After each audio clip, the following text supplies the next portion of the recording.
Bank Indonesia Kantor Perwakilan Aceh melepas tim ekspedisi rupiah berdaulat ke 5 pulau di wilayah Provinsi Aceh.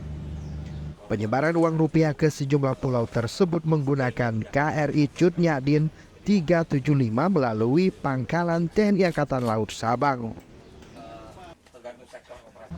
Bank Indonesia Perwakilan Aceh menyiapkan uang layak edar sebesar 2,5 miliar rupiah yang akan disebar ke Pulau Sabang, Pulau Nasi, Pulau Banyak, dan Pulau Simelu. Kepala Perwakilan Bank Indonesia Provinsi Aceh, Roni Widijarto, mengatakan penempatan kas keliling tersebut bertujuan untuk memberikan kemudahan bagi masyarakat Indonesia di pulau terluar, terdepan, dan tertinggal untuk mendapatkan uang rupiah layak edar.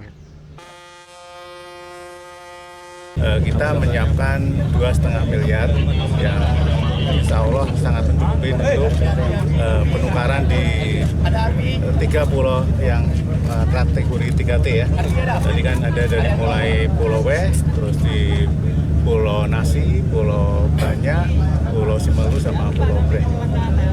Nanti akan berangkat hari ini dan sampai nanti selesai di tanggal 15 September.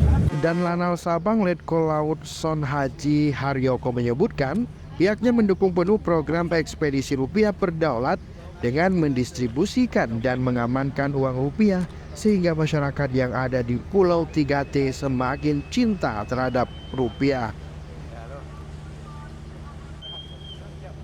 Pertama, memang tugas TNI khususnya TNI Angkatan Laut yaitu menjaga kedaulatan melalui laut, dan ini pun mempunyai komitmen untuk mendukung kebijakan negara, dan ini mendukung BI yang menjaga kedaulatan melalui rupiah. Untuk ini TNI Angkatan Laut mendukung ekspedisi ini dengan menyiapkan kapal KRI TUM dalam rangka ekspedisi ke pulau-pulau 3T terpencil, terluar, dan terjauh. Harapan masyarakat yang di pulau-pulau tersebut akan bisa memahami, cinta, sehingga bangga terhadap rupiah.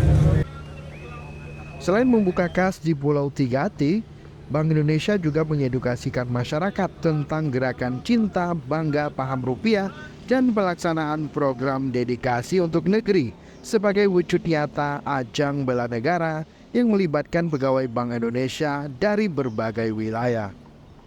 Tim Liputan Aceh Video.